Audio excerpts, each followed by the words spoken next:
I think one of the most important things in life is to be kind. Yeah. It takes a bit of thinking about, and to be kind, to be helpful, to be tolerant, and I'm not always right. Well, I was not evacuated because we were in the country in Bath, and I can remember that Bath had a blitz for 2 days, and I remember all our windows being knocked out. Whoa. And I remember the blackouts, and my school was bombed, which I thought was about the best thing that could possibly have happened. Mary Berry, I am so happy to see you in real life.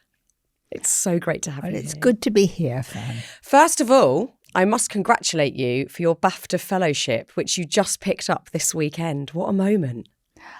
Yes.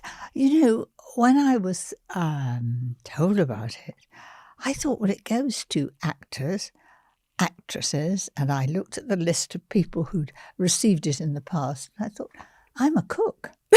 I'm a gardener, you know. And I felt so honoured, you know. And Lucy, who is my assistant, and she's been with me 36 years, and she said, it's so important. Yes. And she kept saying, it's such an honour. I said, it is such an honour. I can't really believe it. It's just amazing. It's so brilliant. And you had that gorgeous pink dress on, walking the red carpet. You looked so beautiful. But it is such a huge honour and such a moment. When you look back at your time on TV, your career on television that is so loved by all generations, how do you feel looking back at it all? Well, I feel it's an accolade, you know, and it's, I suppose, a thank you. Yes, the one thing that does cross your mind, and you think, you wish your mother and father, mum and dad, were here. I know they're looking down, but the first thing you would normally do is pick up the phone. Mum,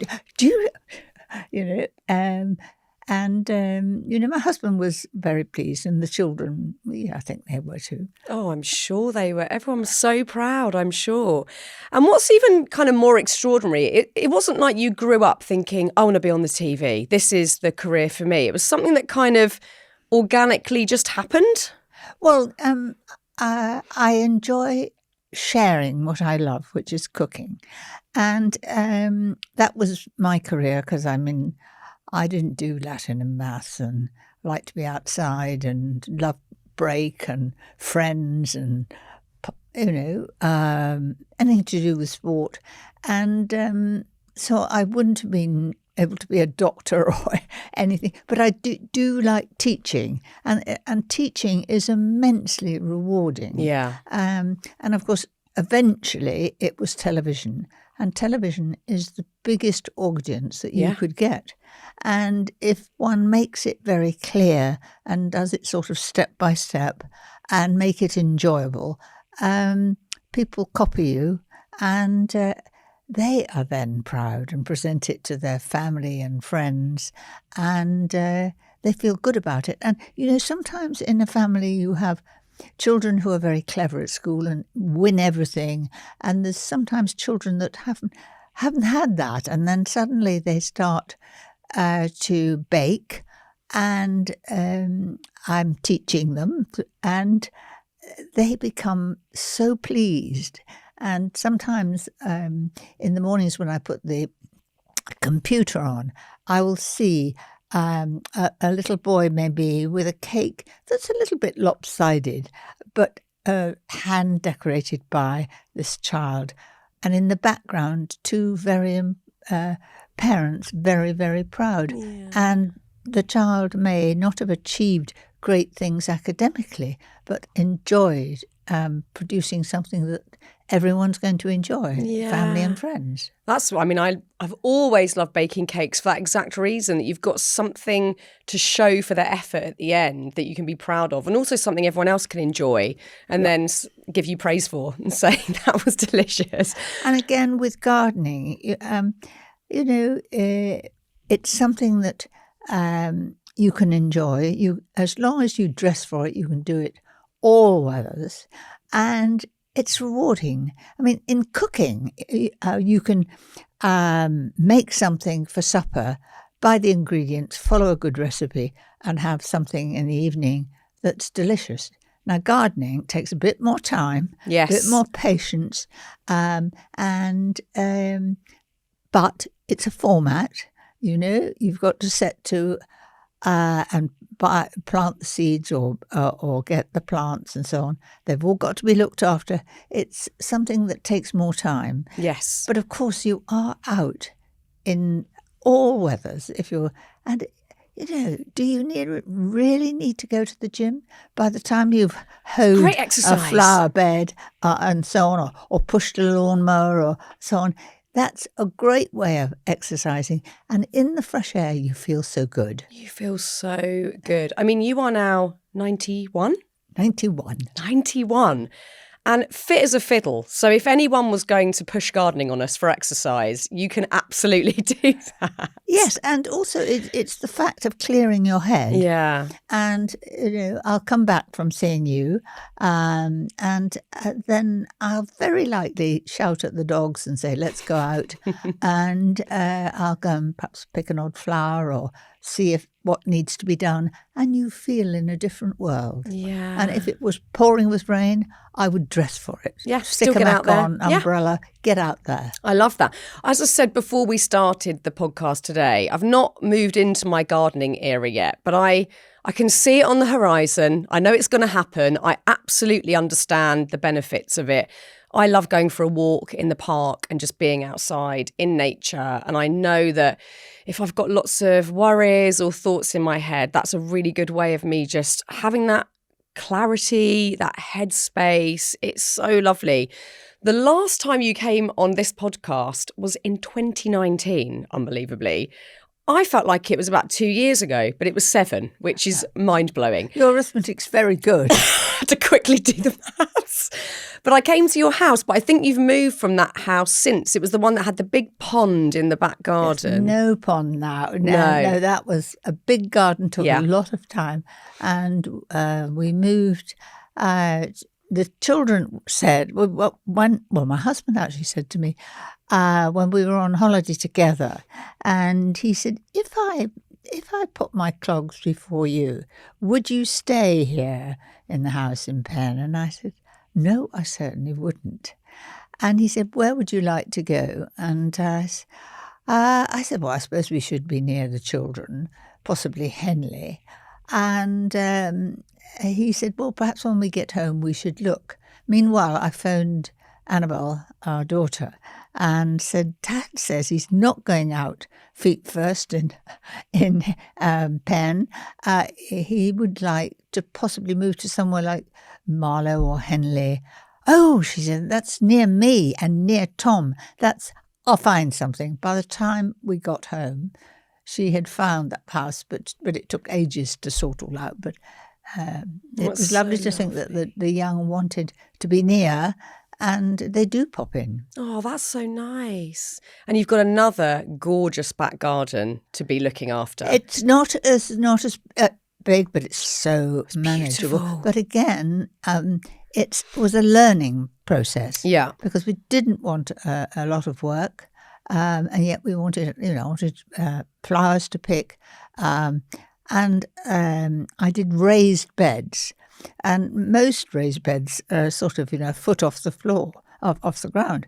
These are at sitting height, made of brick. So in my dotage in the years that follow, I'll be sitting on the wall, pulling up my carrots or weeding, and without any effort. That's so brilliant. I mean, there's some beautiful pictures of all of your gardens actually in this book, My Gardening Life, which I loved reading because it's a real education for me, for someone that hasn't started gardening yet. And I loved hearing a lot of the stories behind your gardens, but also what gardening has given you over the years. And also looking at how it evokes a lot of memories for you. You talk about primrose being a real evocative flower for you. Why is that? Well, when we were young and growing up, it was wartime. And there weren't such things as well, there were parks if you wanted to go to, but there weren't theme parks or places that you could sports centres or outings. We just stayed at home and had fun, and we had dens and we built fires. We used to cook outside. We put tents. We had friends around. You didn't call it a sleepover. They came with a sleeping bag and went on the floor. But nowadays children are much more entertained every day. We entertained ourselves, but we made things, and we used to go in Dad's workshop and make things and mend things. It was different. Yeah. But it's all memories. And talking of primroses, there were sort of outings in the seasons. In spring, Mum would make a picnic. Basic picnic, and take something called a primus, which was a little stove which needed a lot of attention to get it going. And you had to put it on a level bit of ground, and Mum would have a kettle and make tea, and then we'd have our picnic.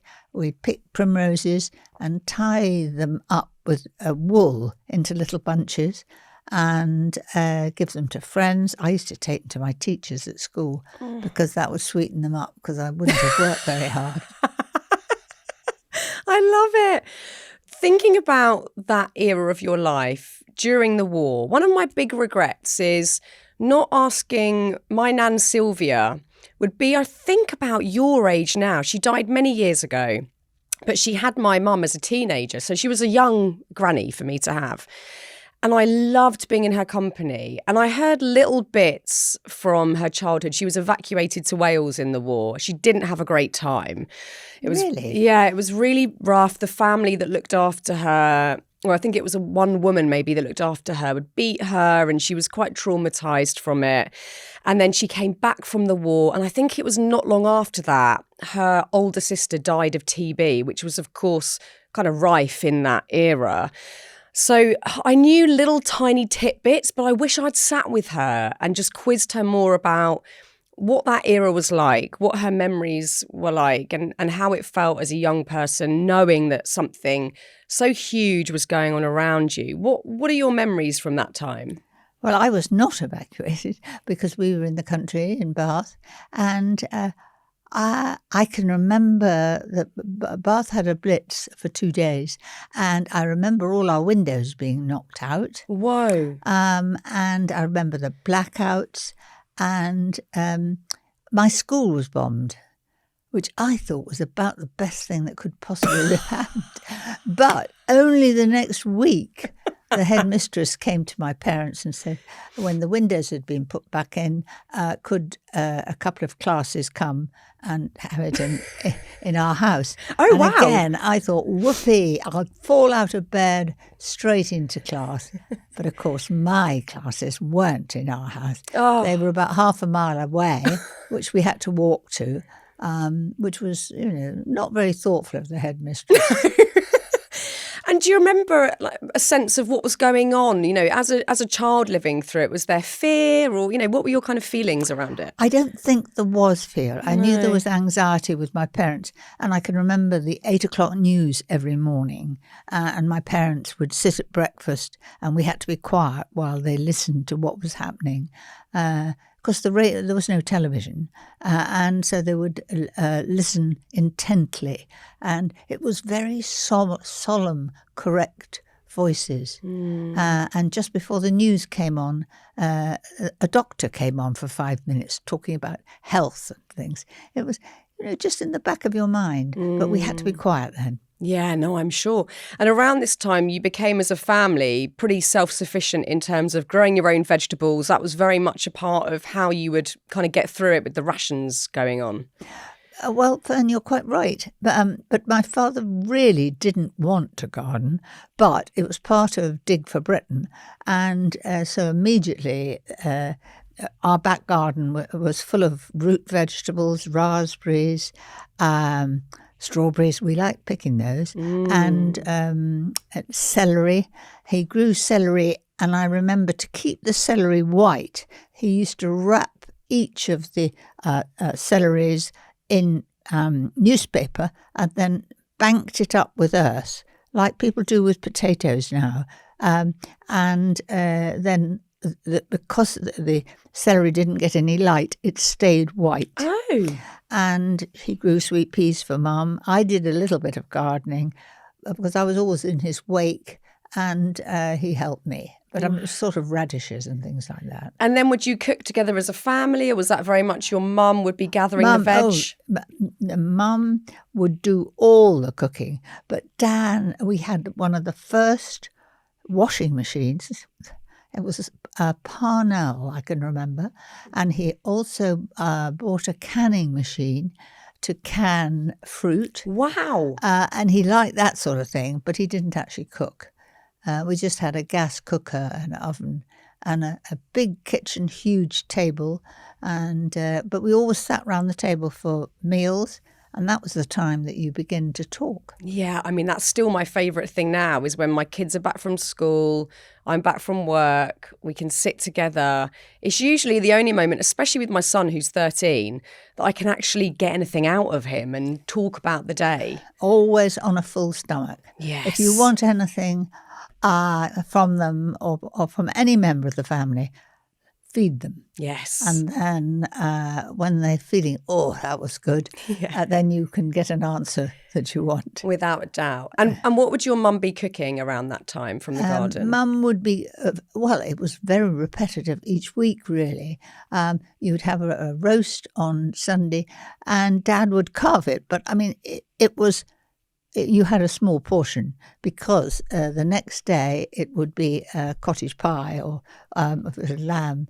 It would be some form of mince. And the mincer was in the kitchen and it was a hand one and Mum would put the meat through it. It might be Monday, might be cold lamb, and then it would be shepherd's pie. And then we would have fish because fish wasn't rationed. Oh, right. And Mum said if everybody gave up sugar in their tea, in those days, not many people had coffee, but if everybody had sugar in their tea, if you gave up sugar in your tea, there would be some left to make a cake every 2 weeks or have some puddings. And everybody did in the household give up sugar. Wow. I mean, there was no waste. Everything was used. Oh, no waste. And of course we had chickens, and in the winter Mum would preserve the eggs in isinglass in a great big sort of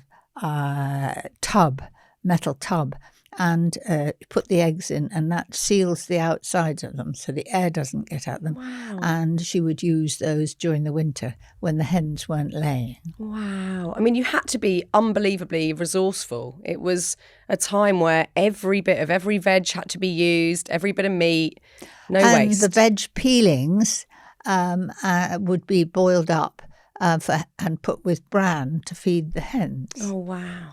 I mean, we're so far removed from that mostly in this country these days. There's so much waste. It makes me feel anxious. I can't bear it. And there was no dog food. You didn't buy dog food in tins or dogs were fed on scraps. But we all loved dogs and they got good scraps. I bet they did. But it was a different world. Yeah, completely. And then not so long after the war, or maybe it was just as the war was ending, you contracted polio as a child. When I was 13, yes. And I knew I was ill, but because I didn't feel very well. And I thought we had, in the house, we had fireplaces in the bedrooms, and mine had never been lit. And Mum and Dad lit the fire in the bedroom, which was a huge treat. But I just thought I'd got flu or something.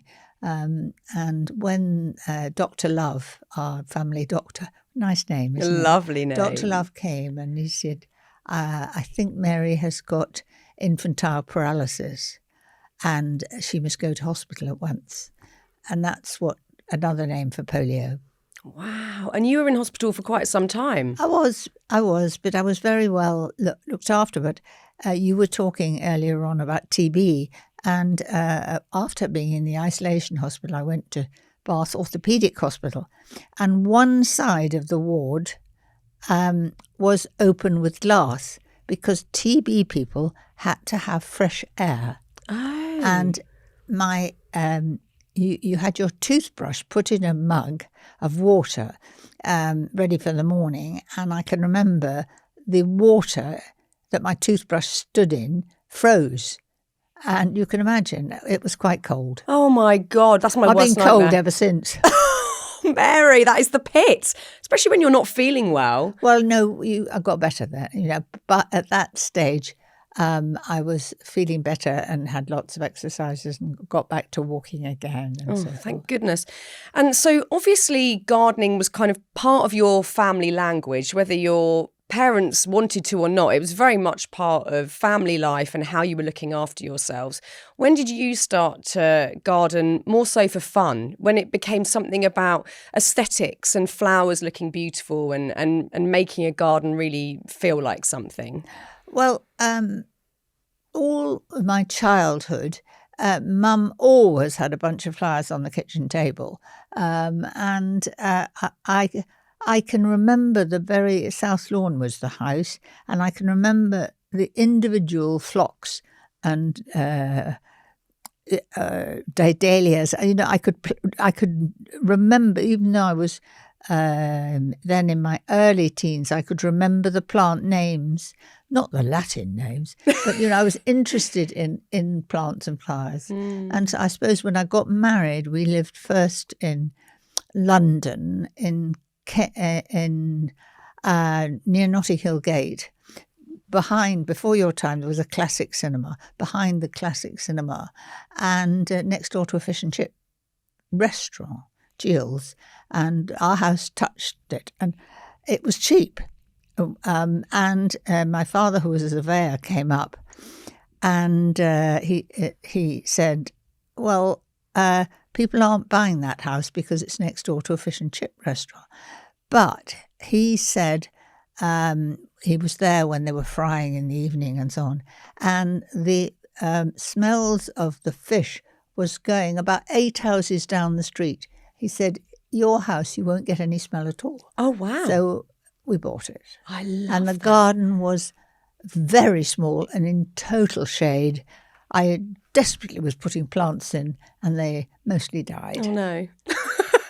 But then I had more success later on. I mean, I love having fresh flowers in the house. Yesterday, my next door neighbour had picked up a package for me, and she popped over and she'd picked these 5 gigantic peach-coloured roses from her garden, and they smell like nothing else. They're in my kitchen in a vase now, and this morning before I left, I was giving them a big old sniff, and but the colour, it's like the softest peach tone ever. It's such a treat having fresh flowers. It is, and obviously because you are in the heart of London, they're already they're in flower. Yes. I mean, my favourite rose is Chandos Beauty, which we have had in all our gardens, and it's British grown Harkness, and it has wonderful foliage, wonderful smell, and it's sort of a sort of white with a bit of pink. Oh. And it's good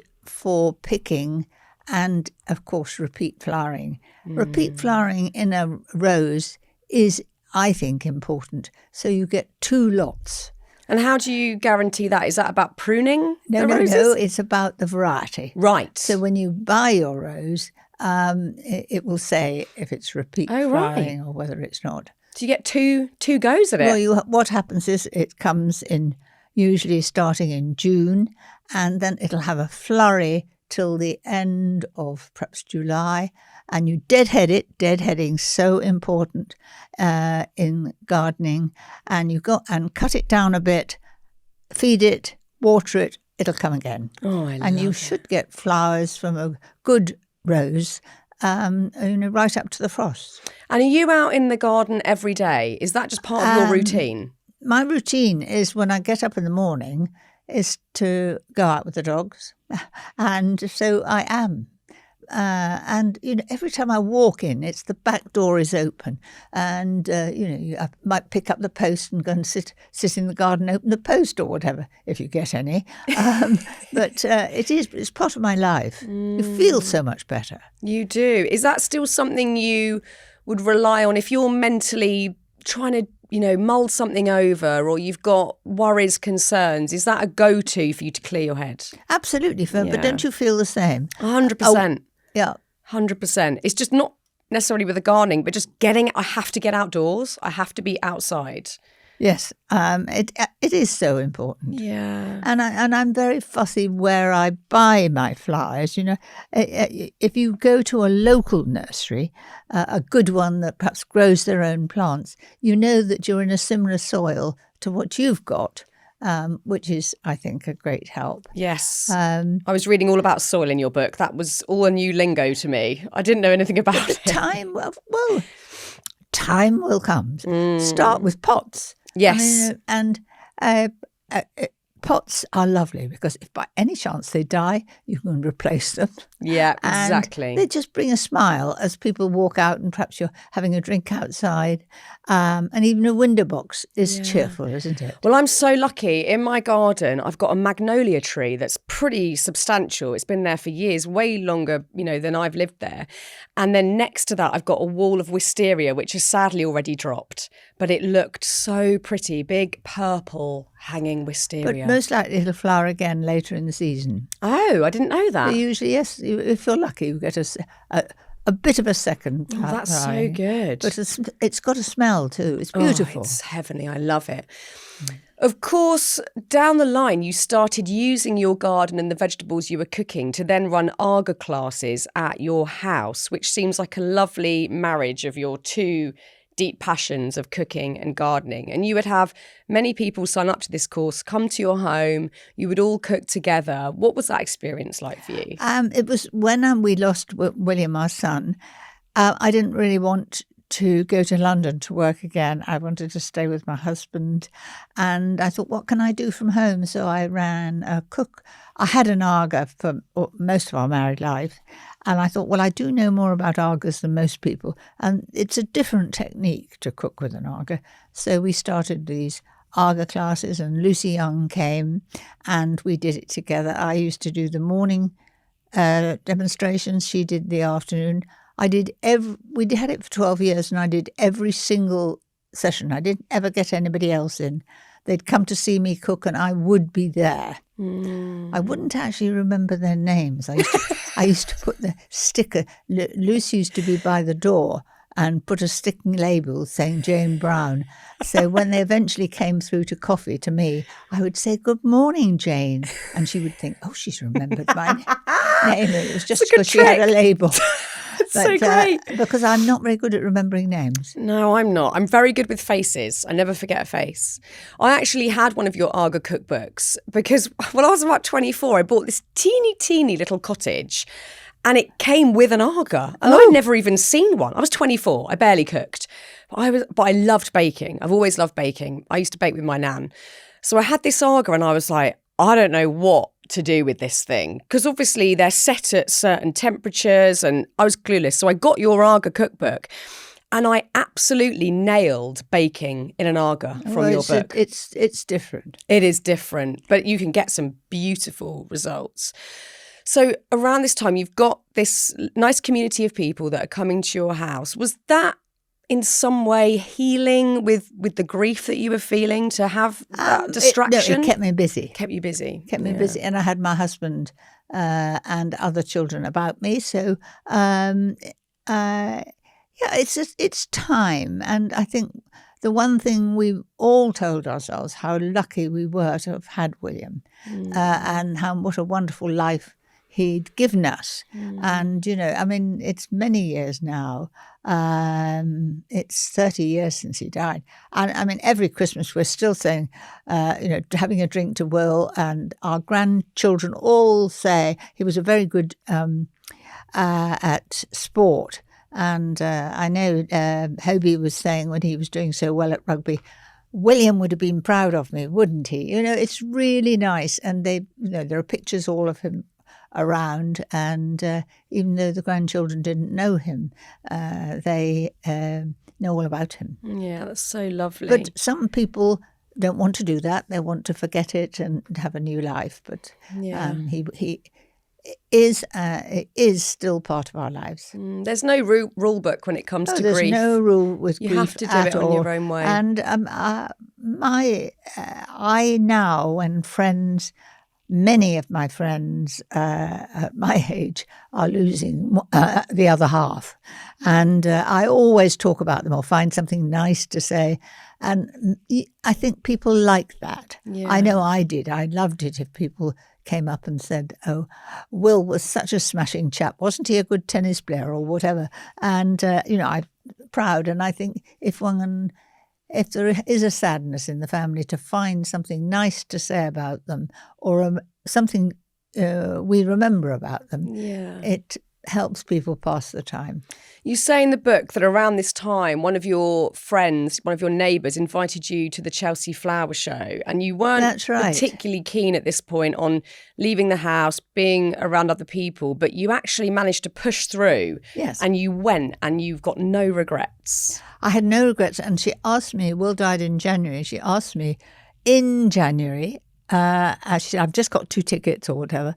And I thought, oh, thank you very much, Claire, thank you very much. And then, of course, as it got nearer, I was feeling a bit more outward thinking, and I went and bought a new jacket. And, of course, it really started me off realising that we have to go on. Yeah. And, of course, Chelsea is something that is such a good day out. Do you still love going? Oh, yes, I'm there for a couple of days this year. So good. So I've only been once, but I loved it.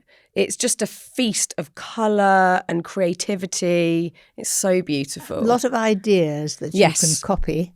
And when you see the height of certain plants, you remember that, which are the ones to put at the front of the border and which are the ones to put at the back. And that's what I've learnt in my gardening life, To begin with, I would, just go to the nursery, get a plant, and not bother to read how tall it got, and things weren't. And also, because we have quite a big bed, gardening bed, I always buy 3. One looks a bit lost, and a group always looks better, in 3s or 5s or whatever. Depends what it is. I've dog-eared a page in your book here, Mary, because it says on page 114, I'm addicted to ferns. Oh, sweet. There it is in print. What is it about ferns that you love? I mean, there are loads of ferns. People don't realise this. There's so many varieties. What do you love about ferns? I really love ferns because they like shade. Yes. They like shade. They like damp. So if you've got a wet part of the garden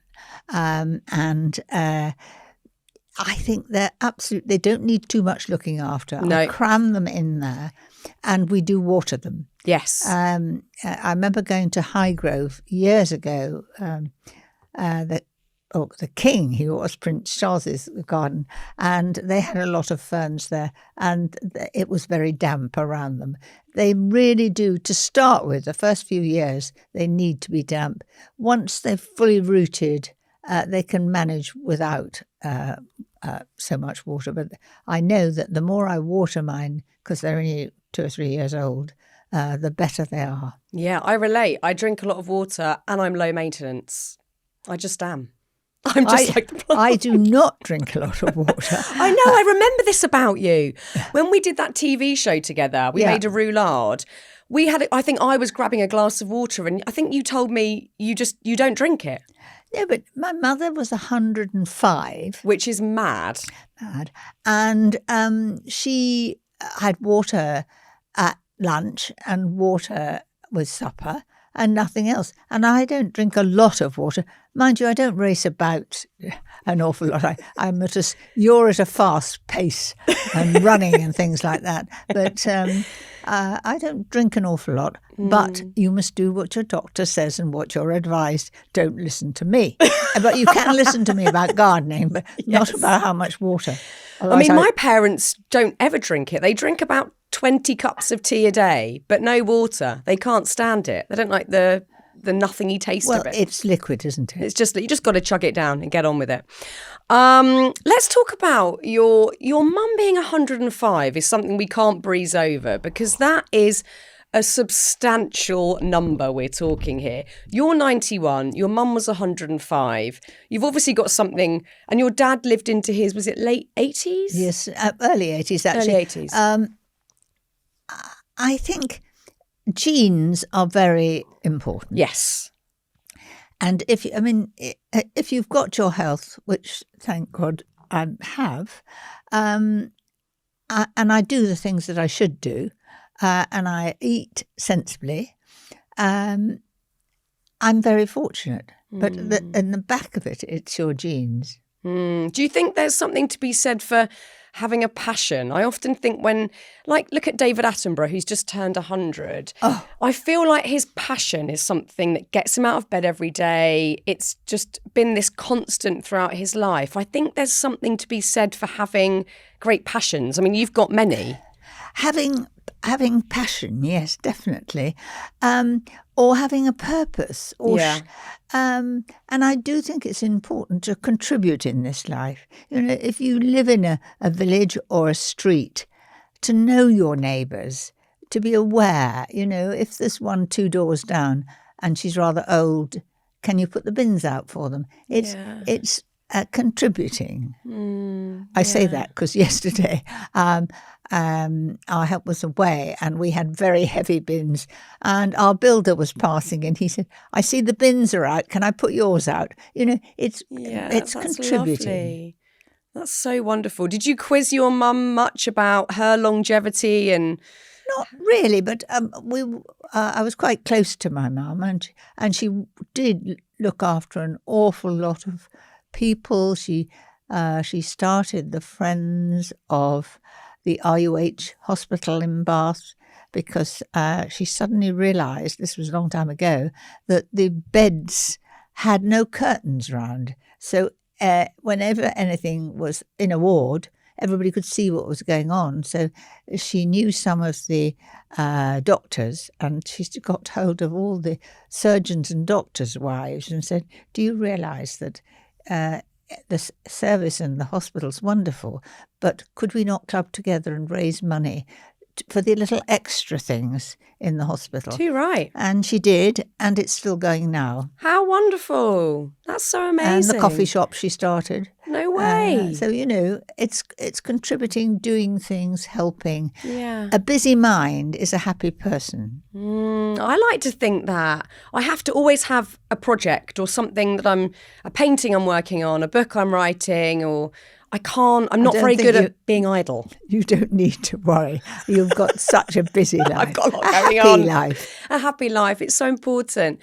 And also you've been married for a very long time, 60 years? 60 years this year. And you've got some beautiful wedding pictures in your book. Are they?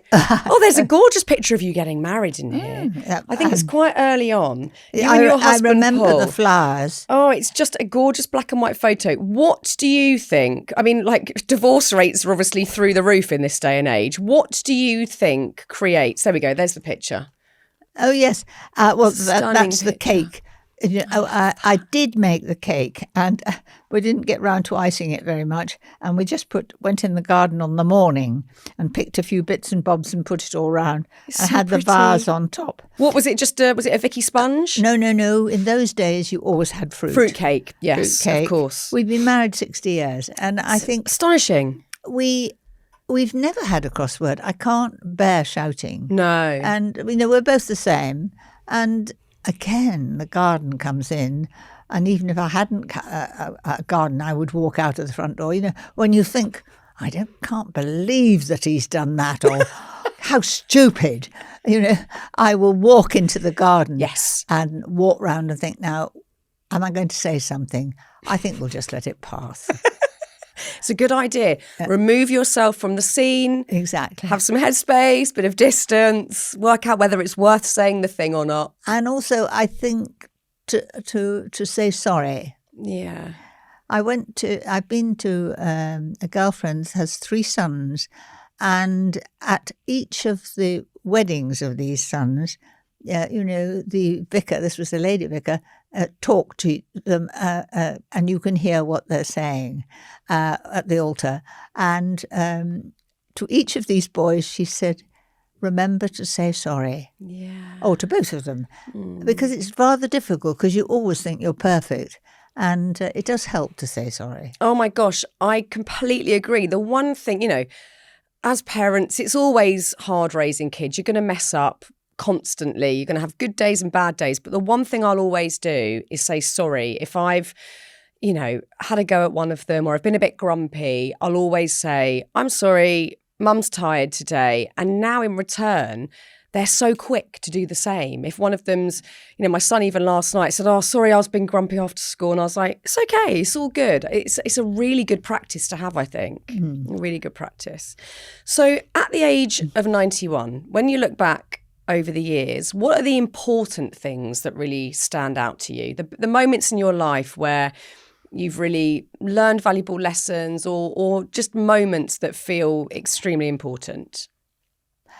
I think one of the most important things in life is to be kind. Yeah. It takes a bit of thinking about, and to be kind, to be helpful, to be tolerant, and I'm not always right. None of us are. None of us are. And do you have any regrets? Rather like you did. I wish I'd talked more to my father, who was quite brisk.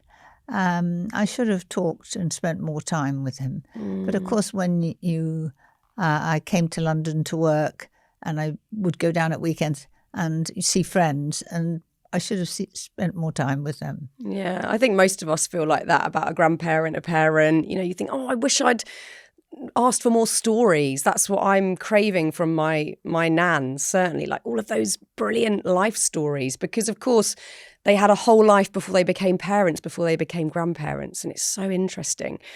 Many of our listeners, Mary, will be around my age, in their kind of 40s, younger and older, but a fair few of them will be around mid-40s. If you could say anything to Mary in her mid-40s, what advice would you give her? I think don't make rash decisions. If something comes, comes through, a new job, a new thing, a new venture, whatever, sleep on it and do something about it the next morning.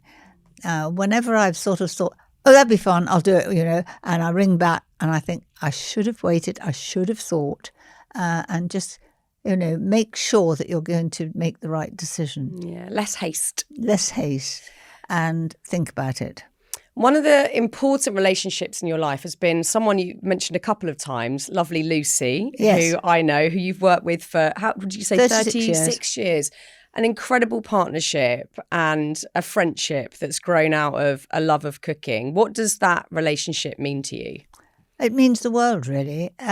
She has become very wise, and she's the one. She won't let me pick up the phone because I'll have someone will ask me to do something up in Manchester or something, and I'll say, oh yes, of course I'll try and fit it. And Lucy says. She picks up the phone, and if we've got a connection or whatever, and we'll try and fit these things in. But she really advises me what I'm to do. She's the sort of buffer between people. She's got an enormous smile, great knowledge, and she's terribly good with people. Yeah, she's amazing. And we normally do things together. Yeah, I love that. And Yes, she comes everywhere where I go and make sure I'm on time. And if it's something very smart, she said, you have to have makeup. And I was always say, oh, well, no, it doesn't matter. Oh, yes, it does matter. She's so brilliant. It's such a good partnership. Yes. It's important to have people like that in our lives. And we laugh a lot and we have a lot of fun. Yeah, it's wonderful.